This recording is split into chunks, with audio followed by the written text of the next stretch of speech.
hacer llegar nuestro agradecimiento, mi agradecimiento, tanto al CENEPRED como al Sistema de Naciones Unidas y al conjunto de todos los presentes aquí, todas las que están presentes aquí, porque son representantes efectivamente de distintos gobiernos regionales, de distintos sectores, representantes a su vez de la población, y que de una u otra manera nos hemos visto en algún momento hermanados al vernos afectados justamente por alguna situación de desastre o de riesgos. Lo que voy a tratar de hacer no es presentar generalmente, no quiero presentar una sistematización o la sistematización de 3 estudios de casos, porque no me daría tiempo para hacerlo, sino fundamentalmente presentar lo que vienen a ser las lecciones que pueden salir y que se pueden sacar de estas experiencias de reconstrucción y de las experiencias que de un u otro modo he tenido la oportunidad de acompañar o de tener algún intercambio en el momento de que esto ha sucedido o posterior a que haya sucedido. Para poner el contexto, simplemente lo que quisiera aquí, yo no sé si puede bajar un... exacto, gracias. Aquí lo que he tratado más bien es de poder ver cuál es, a nivel global, cuál es la realidad que tenemos en términos de desastres, de una manera gráfica. Voy a pasar muy rápido estas y voy a terminar de... al lado izquierdo tenemos a nivel global, por ejemplo, la ocurrencia de desastres por tipo entre 1970 y 2010. Es un resumen de 10 años, en la cual vemos que efectivamente la tendencia es en ir en aumento, ¿sí? Lo segundo, dentro de ello, las que están en línea verde, detalladita, o en línea roja, son especialmente aquellas que tienen vinculación con el tema del clima. Son las que se han incrementado exponencialmente en términos de eventos ocurridos. En la parte de abajo tenemos unas cifras que van desde el 70-90, esta más pequeña, a lo que viene a ser el 2000, el 2009, esta más grande, y este es el incremento que hay de número de eventos, ¿no? Llegando a más o menos cerca de 10.000 desastres ocurridos a lo largo del tiempo y más de 6.000 millones de personas afectadas, entre afectadas y damnificadas. Esto es a nivel global lo que tenemos. A nivel global también, en términos de pérdidas, este es el número de eventos, y en la parte derecha, en términos de pérdidas, los daños se han incrementado exponencialmente, ¿sí? Tenemos, por ejemplo, que esto nos da cuenta de cuál es el nivel de pérdidas económicas, cómo se incrementa exponencialmente, ¿sí? Y por otro lado, los daños en términos de muertes, las muertes en 3,3 millones entre el 70 y 2010, y más de 1.948 billones de dólares en pérdidas. Si bien es cierto, esto lo manejamos aquellos que de una u otra manera estamos muy vinculados al tema de desastres, y seguramente lo estamos viendo recurrentemente, tanto a nivel global como a nivel regional y luego a nivel local, ¿sí? Lo que no nos damos cuenta de que estas cifras, esto de aquí lo que nos está diciendo es todo lo que estamos mal invirtiendo.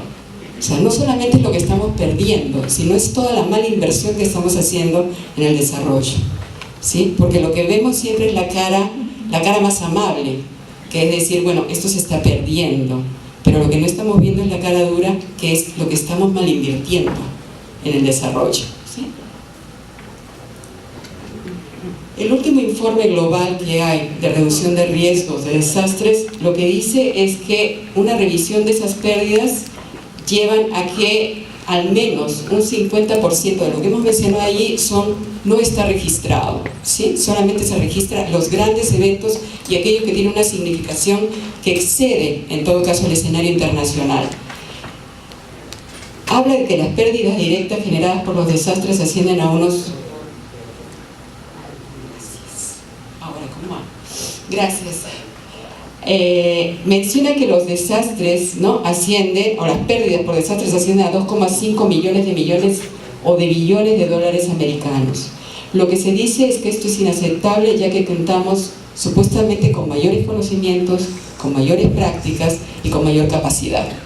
Entonces, ¿cómo podemos nosotros equiparar el tema de a mayor capacidad y a mayor experiencia, mayor pérdidas? ¿sí? Hay algo que no está funcionando en esa correlación, daños, pérdida, desastre, y en todo caso, cómo invertimos en el desarrollo o cómo mal invertimos el dinero que se tiene para el desarrollo y los proyectos, cómo lo estamos haciendo y las propuestas. A nivel de la región de América Latina y el Caribe tenemos la misma tendencia, ¿sí? Vemos aquí que este es el número de pérdidas económicas, cómo se va incrementando. Este es el año 2010 en comparación de 10 años, 2000-2009, y este es solamente 2010, posiblemente por el tema de los desastres de Haití y de Chile, se incrementaba en la región. Y en el caso de eventos también, esta es la curva que va en forma ascendente. Solo en las últimas 4 décadas se ha estimado que 200 millones de personas han sido afectadas en la región, pero además 107 millones de ellas están asociadas a eventos climáticos, ¿no? Y todo esto representa 167.000 millones de mala inversión en el desarrollo. En cuanto a Perú, tenemos esto, ¿sí? Estoy con el entero. Aquí tenemos, este es un poco lo que son los últimos, desde 2003 al 2013, los últimos 10 años, y en total tenemos que, simplemente para resumir el cuadro, que 11 millones o 11,8 millones de habitantes han sido damnificados y afectados en los últimos 10 años. Si bien hiciéramos solamente un cálculo simple, la tercera parte de la población del país se ha visto afectada en estos 10 años por eventos, por algún tipo de desastre. Claro que la contabilidad no es así, porque muchos son afectados durante los 10 años y otros son afectados una o solamente 2 veces, ¿sí? Pero si hiciéramos un cálculo, estamos pensando que el 30% de la población del país está afectada y no estamos haciendo nada para que no se vea afectada. No estamos haciendo nada para revertir directamente esta contabilidad. Bueno, Perú ocupa el segundo lugar, el honroso segundo lugar en Sudamérica con mayor número de personas afectadas por desastres.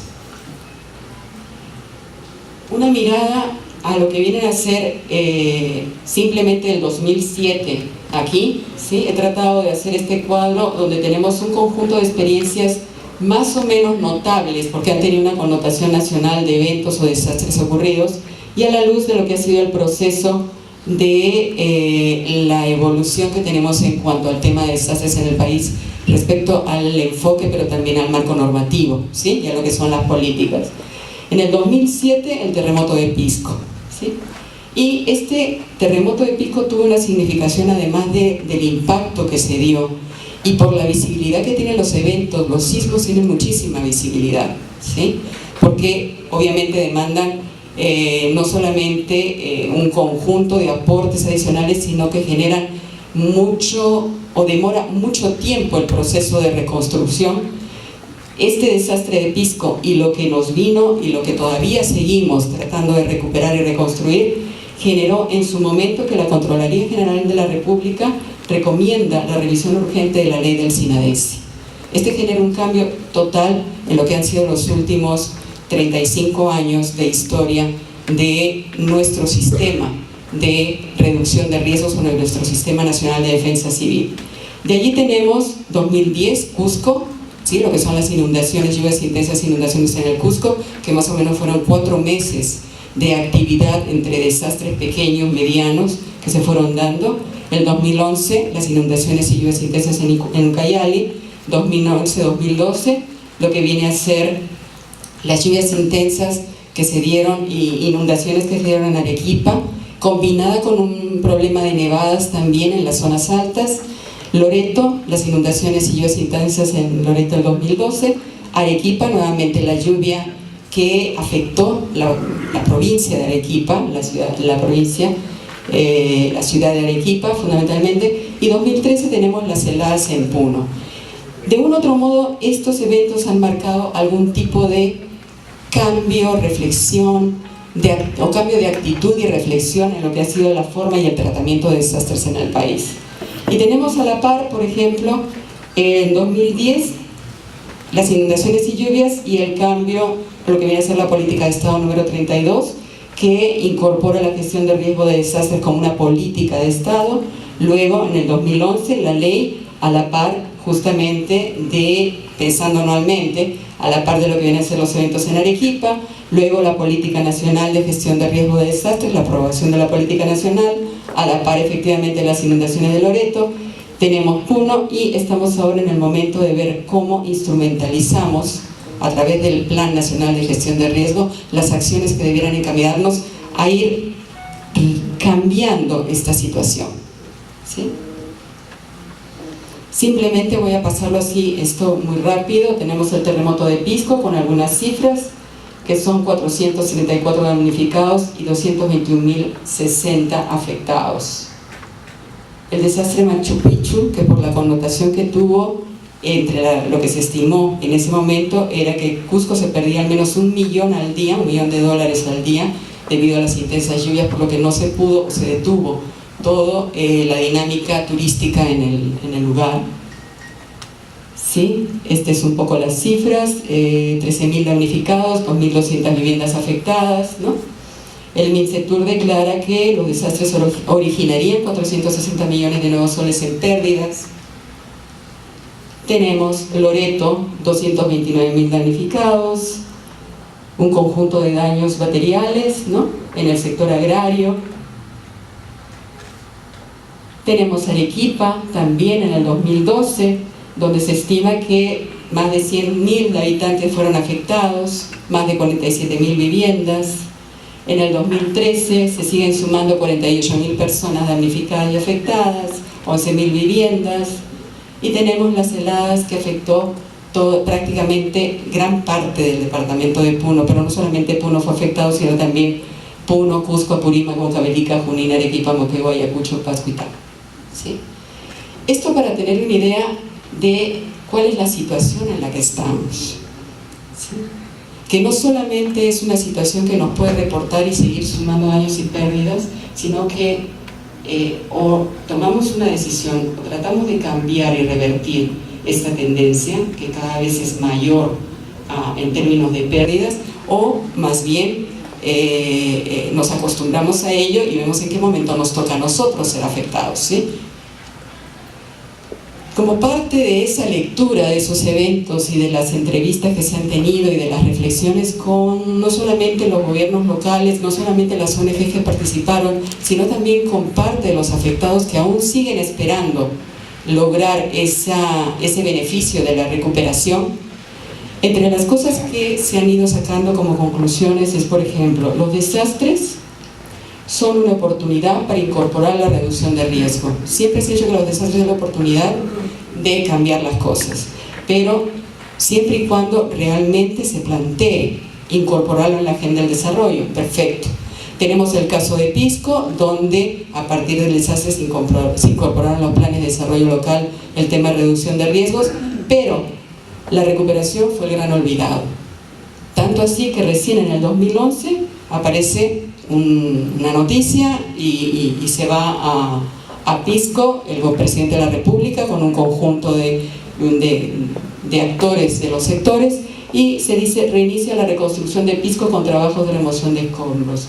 2011, 5 años prácticamente después de ocurrido el evento, y seguimos con la remoción de escombros, ¿sí? Pero sí estaba incorporado el tema de reducción de riesgos en los planes de desarrollo local, ¿sí? Entonces, el tema de la recuperación, de la reconstrucción y la rehabilitación todavía sigue siendo un tema, una tarea pendiente de ver cómo la abordamos. Por ejemplo, en el 2014 hemos ido a Calca, donde perdieron sus viviendas un conjunto de familias en Cusco y todavía aún siguen usando los módulos provisionales que se les dieron, que eran módulos temporales. Lo mismo vemos cuando vamos a Urubamba, lo mismo vemos cuando vamos a Iquitos, ¿sí? Entonces hay cosas que no están resueltas. Estamos dando soluciones temporales que se convierten en definitiva y que lo único que hace es agudizar las condiciones de vida de las poblaciones. Otra de las cosas y de las constataciones es que para los afectados, inmediatamente después de ocurrir el desastre, inicia la recuperación. Para nosotros o para los agentes externos, como que se van cubriendo etapas, ¿sí? Y se plantea, bueno, después de los 30 días de emergencia y asistencia humanitaria, después va la etapa de rehabilitación, luego va la etapa de reconstrucción. Para los afectados no es así. para los afectados inmediatamente viven el desastre y se ven impactados, están viendo cómo salir lo más pronto posible de esa condición, ¿sí? Entonces es necesario que podamos tener y entender que la recuperación y los procesos de rehabilitación y reconstrucción, porque el sentido de la recuperación es un sentido, el recuperar la dinámica del territorio y de la gente. Entonces esos procesos de recuperación y reconstrucción, de rehabilitación, inician al mismo tiempo de que la gente empieza a levantarse o a seguir caminando, ¿sí? Y lo otro es que en el contexto de recuperación se desarrollan las acciones de atención humanitaria. Hasta ahora nosotros seguimos la otra lógica, ¿sí? Lo que hacemos es más bien generar luego del desastre toda una dinámica de acción humanitaria, pero el tema de la reconstrucción, la rehabilitación la dejamos como tarea pendiente, y muchas veces pendiente a lo largo de los años. Uno de los aspectos que había mencionado también Guadalupe es el tema de la gobernabilidad. Es necesario, y lo primero que se debe de determinar o de fijar o de establecer es quién lidera la recuperación, porque las principales decisiones de cuál va a ser el futuro de esas poblaciones afectadas se toman efectivamente en las primeras horas y los primeros días de ocurrido el desastre. No se toman meses después ni años después, se toman en ese primer momento. ¿Cómo va a ser la recuperación? Allí se decide quién la va a liderar, quién la tiene que liderar, qué se invierte y cómo se invierte y quién la financia. Esas son decisiones que deben de ser tomadas inmediatamente. Y por qué no, más bien tomar las decisiones previamente y saber cómo va a ser ese proceso, ¿sí? Porque obviamente ante la crisis las decisiones se toman de una manera improvisada y muchas veces en respuesta y respondiendo a una condición, pero no de una manera planificada. Una de las cosas que vimos, que efectivamente se vio en estos desde el 2007, los casos que hemos mencionado, es que hay dos posibilidades, y se han planteado dos posibilidades en el país en general. Uno, tener y crear estructuras ad hoc, como en el caso de Pisco, que se creó un organismo de reconstrucción, como el FORSUR, y otras, como se han ido dando, efectivamente, más bien pensar en que las estructuras existentes tienen que tener un mecanismo o plantearse cómo coordinar para liderar esa reconstrucción. Y aquí hemos encontrado que han habido un conjunto de problemas y lo peor de todo, que se debilitó fuertemente la capacidad local, tanto de los gobiernos regionales como los gobiernos provinciales como los gobiernos locales en este formato de crear una estructura ad hoc. Incluso situaciones de paralelismo, situaciones de duplicación y después una no atención, ¿sí? Y una incertidumbre total sobre quién tenía que hacer qué y qué era lo que venía y cuál era la responsabilidad en todo caso de los actores locales. En este caso lo que se ha visto es que aún con problemas de coordinación, aún con problemas de fragilidad de los gobiernos locales, aún con problemas de poca coordinación o articulación de acciones, definitivamente algo va quedando en capacidades en los territorios. En este caso, por ejemplo, se está trabajando con el tema de ordenamiento territorial. En estos otros casos, en Arequipa, Puno, se están realizando acciones asumidas por los propios gobiernos regionales y locales. Entonces, de un otro modo, esta ha sido como una de las mejores fórmulas que se han dado. Siempre y cuando, entre las cosas que nos mencionaban en las entrevistas, esto es muy importante, que se puedan fortalecer las capacidades y que sean los gobiernos regionales y o locales, y mejor, los gobiernos locales, acompañados con los gobiernos regionales y soportados por los sectores a nivel nacional, en el mejor de los casos, siempre pensando en las prioridades nacionales, pero no olvidándose de que lo que se quiere es el establecimiento y el fortalecimiento de las capacidades locales, y que la reconstrucción es totalmente territorial y no necesariamente sectorial. Lo sectorial tiene que estar más bien atendiendo a lo territorial. Y aquí debe de responder efectivamente a las distintas realidades, contextos, demandas y necesidades de recuperación.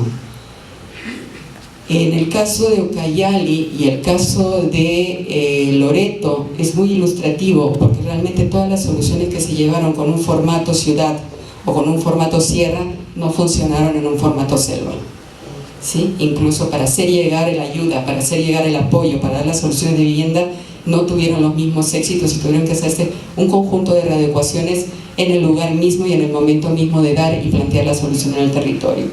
Una cosa que sí sale como parte de estas sistematizaciones, que son los gobiernos locales quienes deben liderar sí o sí la recuperación, entendido el proceso de rehabilitación, pero además el proceso de reconstrucción. Entre otras de las cosas es que definitivamente la recuperación hasta el momento ha sido asumida fundamentalmente por los afectados, por las y los afectados, sean las poblaciones o sean los territorios. Y existen capacidades en los gobiernos regionales, cada vez más capacidades para poder afrontar y asumir la rehabilitación. Y esto nos deja en lecciones realmente tanto Cusco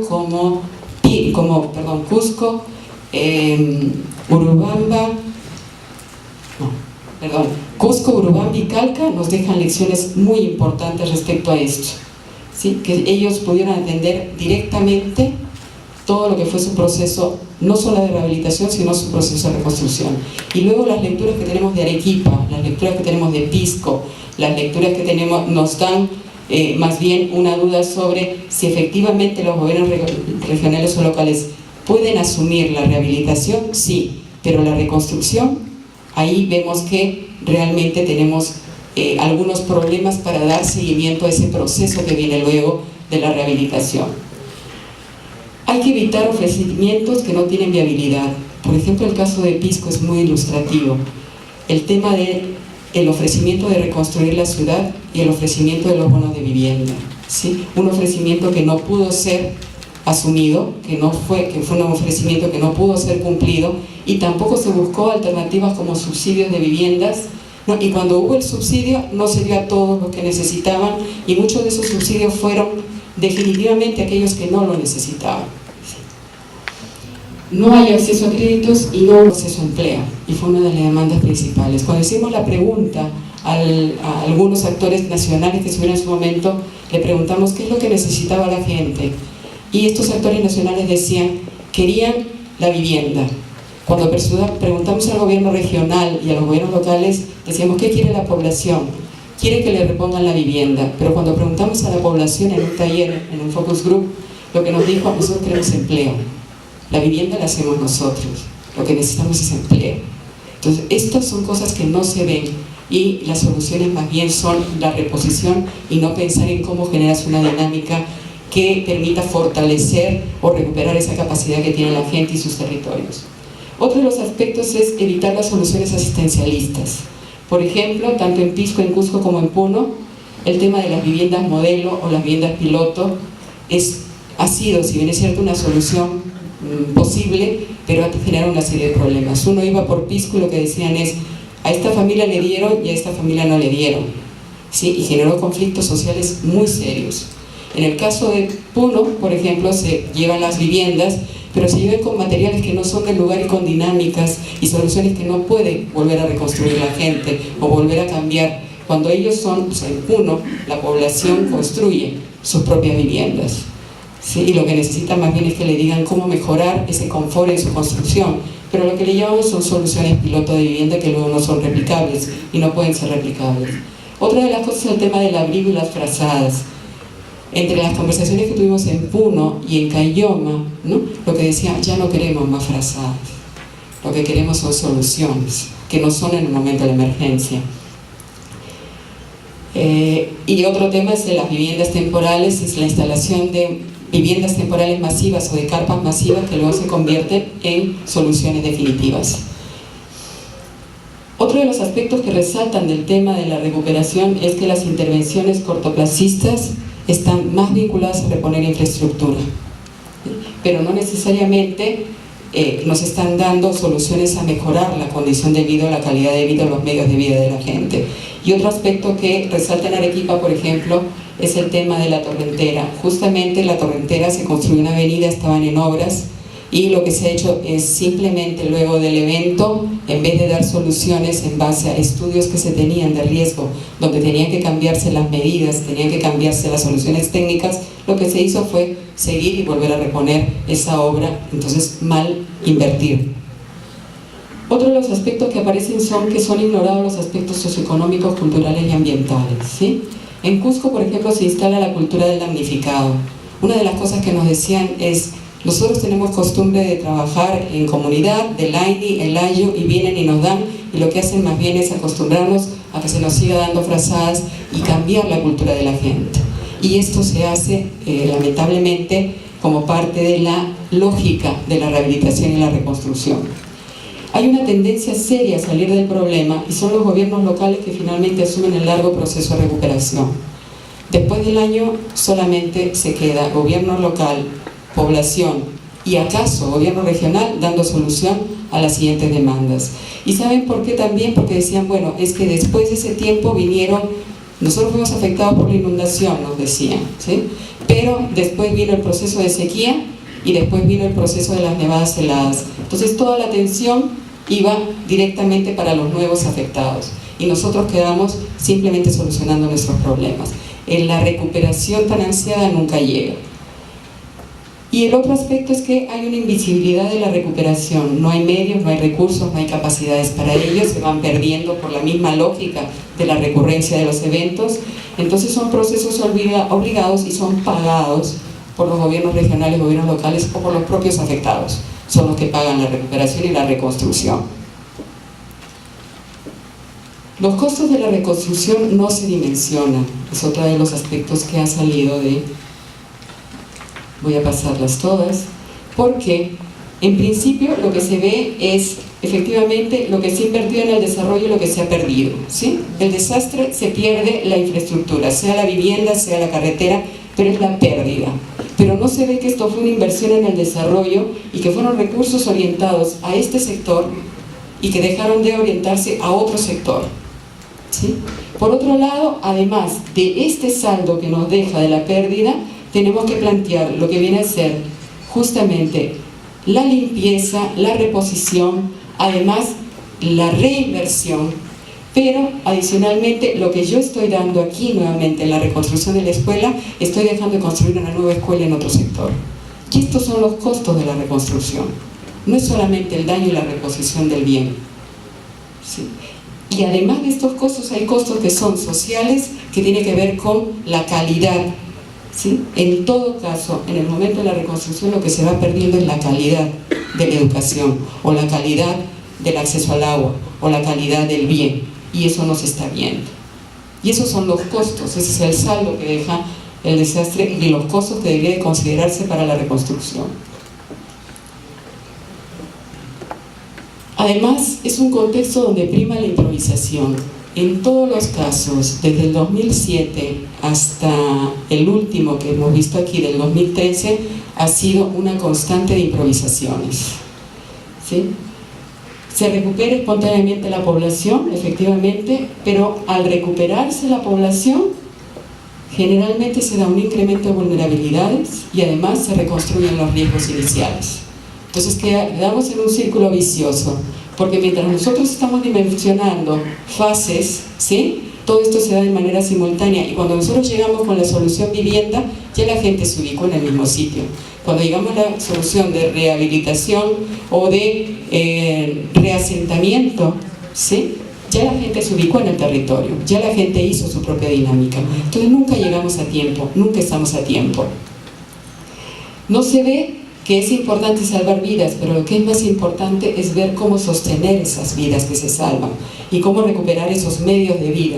Y solamente se da el tema de reparto de semillas, construcción de cobertizos, reconstrucción de viviendas según sea el caso. Es necesario, por un lado, identificar cuáles son las necesidades de recuperación de la gente para que las acciones de rehabilitación y las acciones de reconstrucción estén orientadas fundamentalmente a recuperar los medios de vida de la gente y a recuperar los territorios, ¿sí? La recuperación física sí, pero fundamentalmente pensando en cómo recuperar los medios de vida.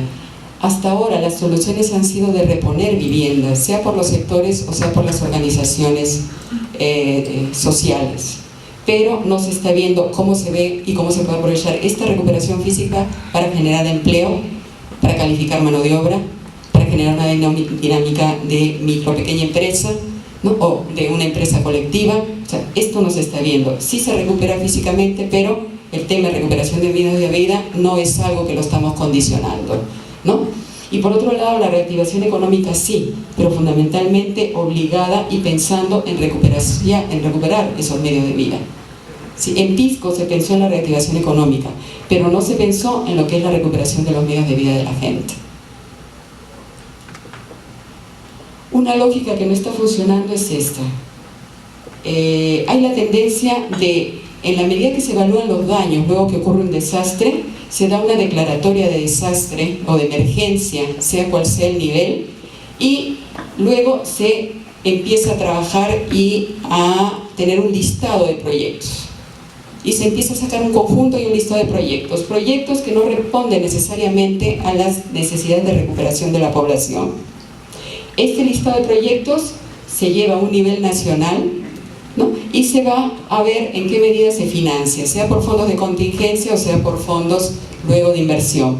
Pero no se ve, o sea, no sigue una lógica de tener una cartera de proyectos coherente, no se tiene necesariamente una seguridad de que si se puede financiar y qué se va a financiar y cómo se va a financiar y en el momento que llegue el financiamiento, y luego no hay ninguna metodología ni un monitoreo de la ejecución de lo que luego se va a implementar. Esta es la lógica que ha venido funcionando para todos los eventos que se han podido ir viendo, para lo que es el proceso de rehabilitación y reconstrucción. Debe haber una lógica que tenga que cambiar, que vaya efectivamente por saber cuál es efectivamente, esto es lo que decía Guadalupe hace un momento, en la medida que sepamos cuál es la situación real del desastre, que no solamente es el daño que se ha dado, sino cuánto ese daño se está contabilizando en términos de pérdida y cuáles son los efectos sobre los servicios y la calidad del servicio, el abastecimiento de los servicios, cuáles son el impacto sobre la gobernabilidad, sobre la fortaleza o el debilitamiento de los actores locales, de la gestión local, en qué medida todo esto está incrementando los riesgos. Si no tenemos esa dimensión y además no evaluamos el impacto de estos eventos a nivel macroeconómico, pero además a nivel del desarrollo humano, si no tenemos esta dimensión de lo que viene a ser el desastre, vamos a seguir actuando de manera reactiva. Esto es lo que es necesario dimensionar, porque así podríamos ver la lista de eventos que tenemos, qué es lo que ha significado en términos de esas metas que nos pusimos para el desarrollo. No lo estamos viendo, no lo estamos dimensionando. ¿Cuánto es la inversión que nos está demandando? ¿Cuánto es la pérdida en inversión que nos está demandando en los gobiernos regionales, en los gobiernos locales? Esto no solo es sectorial, esta es una dimensión territorial. ¿Qué es lo que está pasando y qué está dejando como saldo en los territorios y especialmente en el desarrollo? Este cálculo no lo hacemos, nos quedamos en esto. Y en base a esto pasamos a decir, vamos a reconstruir. Para ello, y lo mencionaba Guadalupe, tenemos que saber qué tenemos. Esos escenarios, ¿no?, previos, esos análisis previos, esas evaluaciones de riesgo previas que nos permitan decir, yo tenía esto y hoy mi impacto es esto. Y si yo quiero cambiar y tener una reconstrucción coherente, pues tengo que atender esas necesidades de recuperación de la gente y los territorios. Porque si no, lo que voy a tener es una lista de reposiciones en esta estrategia de recuperación o reconstrucción. Para ello, con esta lógica, yo puedo decir, hay necesidades de la población, tengo que consolidar esa información, analizar esas necesidades, priorizarlas y efectivamente establecer una estrategia de recuperación o de reconstrucción, un marco de reconstrucción, un plan de reconstrucción que tenga unos lineamientos claros que permitan, por un lado, planificar, financiar, ejecutar y monitorear. Tenemos que recordar algunas cosas. Primero, que los riesgos pueden y deben de ser reducidos durante la recuperación para evitar que se repita el desastre. Y esto no lo estamos poniendo como condición para la reconstrucción. Nosotros lo que queremos es más rápido dar una solución reactiva, pero no que se reduzcan los riesgos. Y puede ser una oportunidad. Perdimos la oportunidad de Iquique. Ojalá podamos, en esta oportunidad del Cusco, sí efectivamente llegar a que el objetivo sea reducir los riesgos a futuro para que no se generen situaciones nuevas similares. La recuperación, entendiéndose como la rehabilitación y reconstrucción, ofrece oportunidades físicas, así como una mentalidad colectiva para introducir elementos de cambio. Si no aprovechamos la oportunidad del impacto, va a ser muy difícil que en tiempos de paz, entre comillas, se pueda generar cambios. Es necesario aprender de las lecciones y aplicar las enseñanzas. No tenemos una lectura de lo que ha pasado. Realmente lo que hacemos es, luego que vemos el tema de los daños y sacamos las contabilidades, nos olvidamos del tema y seguimos con la misma lógica de desarrollo que nos está conduciendo justamente a generar y a consolidar riesgos. Las decisiones y las acciones deben estar orientadas a restaurar la funcionalidad de la sociedad. Esto es lo importante. Una cosa que se mencionaba y que mencionó Guadalupe es, por ejemplo, y lo mencionaba también la representante del Sistema de Naciones Unidas, María Luisa, es que hasta el momento estamos pensando, por ejemplo, en un sismo. Nos tiene agobiado el tema de un sismo en Lima, a los limeños, ¿sí? Y entonces estamos con el tema de los simulacros a nivel nacional que se están dando, que es muy importante, y el hecho de tener por lo menos la mochila a la mano para poder tener esas 24 horas, ojalá, de tranquilidad o por lo menos de soporte luego que ocurre un evento. Pero para nada nos hemos puesto a pensar qué va a pasar al día siguiente. ¿Sí? El caos que puede generarse cuando se acabe los insumos de la mochila, con una población totalmente afectada. Eso no lo estamos viendo. Si no pensamos desde hoy cómo restaurar esa funcionalidad ante un escenario probable, realmente estamos generando expectativas de algo que más bien va a ser un caos en vez de ser un alivio. ¿Sí? Un proceso de reconstrucción debe, en principio, estar basado en la realidad de las poblaciones, promover una consulta local y la participación local. Tiene que tenerse un uso responsable de los recursos, no solo los económicos, fundamentalmente los naturales. Hay que buscar ahí la coherencia o esa convivencia entre el territorio que vamos a habitar y el territorio en el cual, y cómo nosotros nos adecuamos al territorio y no a la inversa. Es el momento de corregir. Debe estar apoyada por el gobierno, debe ser planificada y con recursos suficientes para ello. Debe estar orientada a fortalecer las capacidades de los actores mismos y tiene que tener mecanismos claros de financiamiento, adecuados y flexibles. Y cuando hablamos de mecanismos claros, no es solamente lo que el financiamiento adicional, sino cómo con los mecanismos existentes que se tienen desde los gobiernos locales o gobiernos regionales deben de generarse y verse este tema como inversión en el desarrollo, una buena inversión en el desarrollo. Pensar en créditos blandos, en bancos de insumos, en subsidios, esto tenemos que pensarlo desde ahora. Se debe apoyar las iniciativas espontáneas de la población afectada para la recuperación y mitigar los riesgos en la reconstrucción. Es el momento oportuno para transferir capacidades y transferir conocimientos. Alcanza a la población más vulnerable y debe de alcanzar y estar orientada a esa población vulnerable. Debe reconciliar el corto y el largo plazo. Olvidarnos de que la reconstrucción llega a los 2 años, 3 años después. Tenemos que tener un continuo y que sea inmediato ocurrido el evento. Debe favorecer la equidad, beneficiando a las y los afectados y que no vaya en detrimento de otros. Debe considerar soluciones progresivas en vez de temporales. Esto es muy importante cuando hablamos del tema de reconstrucción. Tenemos que empezar a pensar en soluciones progresivas y no solamente en respuestas temporales. Y el tema de tierras y del urbano y lo rural es todavía un problema que tenemos que solucionar. Debe de vincular, sea donde se dé el evento, ya sea a nivel comunitario o a nivel nacional o local, debe de combinar estos aspectos.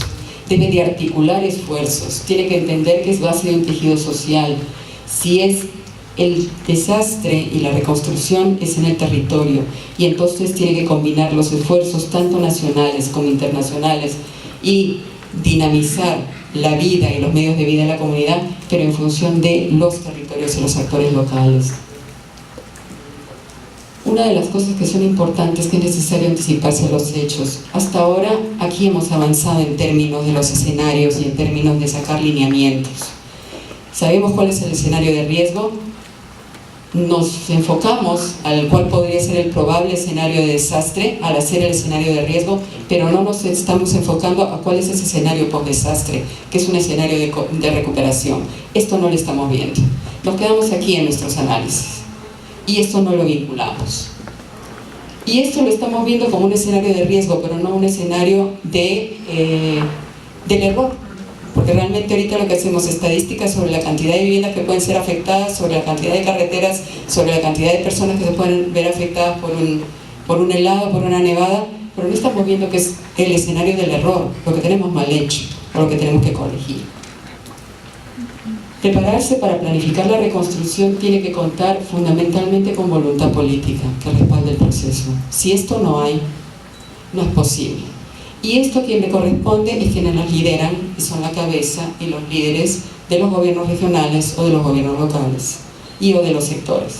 Sin voluntad política no va a haber cambio. Segundo, disponer de una política integral de reducción de riesgo que involucre el tema de reconstrucción o de recuperación como enfoque de reconstrucción. Si esto no lo estamos viendo y considerando, tampoco efectivamente va a ser posible, ¿no?, que pueda ese proceso de reconstrucción estar orientado a un cambio. Se debe disponer de sectores de planeación del desarrollo abiertos a involucrar el tema de reconstrucción y pensando en esos sectores de planeación mirando al territorio, porque efectivamente son los territorios los que tienen que ver cómo y cuál es su dinámica. Guadalupe mencionaba los escenarios que se estaban dando, incluso en un conjunto de lineamientos que están orientados por fenómenos. Tenemos para incendios forestales, tenemos escenarios para nevadas, tenemos escenarios para inundaciones. Son a los territorios a los que les compete ver cómo en su territorio se combinan todos estos elementos. ¿Sí? Y cómo dentro de esa combinación pues se generan escenarios y cuál podría ser el escenario post-desastre para plantear una reconstrucción coherente y alternativa a cómo hemos venido haciendo. Hay que garantizar unos recursos y mecanismos de financiamiento que sean oportunos. Es necesario aprender esas experiencias porque van a favorecer a que realmente se genere un progreso, una dinámica de cambio en esto que llamamos el largo camino de la reducción de riesgos. Hay que tener claridad sobre los principales riesgos que existen y contribuir a que todos esos esfuerzos se planteen, se puedan abocar a lo que viene a ser un proceso de construcción, pero de manera planificada. Hay que contar con marcos normativos adecuados y hay que garantizar fundamentalmente la transparencia, la rendición de cuentas, la comunicación oportuna y clara. Esta es una demanda que hay como parte de lo que han sido los procesos de reconstrucción en todos los casos. Es necesario prepararse para planificar la reconstrucción. No podemos pensar de que, por ejemplo, al no tener capacidad, lo mencionaban ahora en la presentación inicial, no hay capacidad en Cusco para lo que ha ocurrido para atender un evento, ¿no? Y más bien se está coordinando con el gobierno regional para que lo atienda. Si no preparamos condiciones, obviamente no va a haber capacidad y la respuesta va a ser simplemente reactiva. Para ello hay que generar condiciones en el cual se sensibilice y concientice sobre el tema de cuál debe ser la visión común de la reconstrucción, se generen capacidades en los recursos humanos, se pueda conocer la realidad, tener una línea de base o saber esos escenarios, tener claro esos escenarios, cuáles son las capacidades, establecer acuerdos previos, protocolos previos de cómo se va a actuar para la reconstrucción. Se debe de abordar lo que viene a ser un plan, tener este lineamiento o poner en práctica los lineamientos, aplicar los lineamientos, ensayar los lineamientos, tener muy claro quién gobierna, quién lidera la reconstrucción y cómo, y que esto esté en los marcos legales incluido y que pueda ser también institucionalmente establecido para que pueda también tenerse un soporte financiero. Se debe de coordinar y establecer mecanismos de coordinación y tener un conjunto de apoyos que van más en términos de la gestión en cuanto a la información, la comunicación, la logística, el tema de adquisiciones, los aspectos legales que son tan preocupantes cada vez que hay un evento. Hay que tenerse en cuenta que una vez que ocurre un evento, para tener una adecuada reconstrucción que vaya a recuperar los territorios y a la población afectada, tiene que tenerse muy claro cuáles son esas necesidades de recuperación, tanto física como social, como la reactivación económica, y cuál es el marco de reconstrucción a seguir. Esto lo tenemos que tener preparado previamente. Si no tenemos estas condiciones preparadas o las vamos preparando en la marcha, vamos a seguir teniendo procesos de reconstrucción truncos o sin llegar a cabo lo que viene a ser la recuperación de la gente y los territorios. Hay que responder a 7 preguntas y ya estoy terminando. Primero, ¿quién? ¿Quién lidera la reconstrucción? El tema de la gobernabilidad y el fortalecer las capacidades locales, el principio de subsidiariedad, por favor. ¿Sí? Segundo, ¿cómo? ¿Cómo se financia? ¿Cómo se organiza?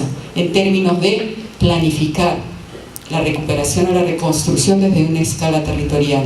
Los sectores trabajando con los territorios para realmente recuperar los territorios. ¿Con quiénes? En términos de mecanismos de participación, de coordinación, de articulación, que vinculen el multinivel de lo nacional a lo local, pero también multisectores, bajo un enfoque territorial. ¿Para quiénes? Para las poblaciones y los territorios afectados. ¿Con qué propósito? Para responder a sus necesidades de recuperación en cuanto a una recuperación física, pero que lleve a la par una reactivación económica o que dinamice la economía local, pero además que esté en función de la recuperación social o la recuperación de los medios de vida de la gente. ¿Qué necesitamos para ello? Lo que dice la ley.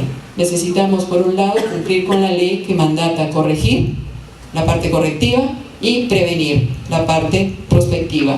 Pero para ello no puedo hacerlo si no conozco cuáles son las condiciones previas, pero además si no analizo no solo los daños, sino cuáles son los efectos y los impactos. ¿Y en qué tiempo? Es necesario establecer tiempos. No es posible que estemos en el 2014 y todavía la población de Pisco no se sienta recuperada ni apoyada. Entonces, hay que establecer tiempos. Y para ello es necesario con estos tiempos monitorear que se satisfagan esas necesidades de reconstrucción o recuperación de la gente. Gracias.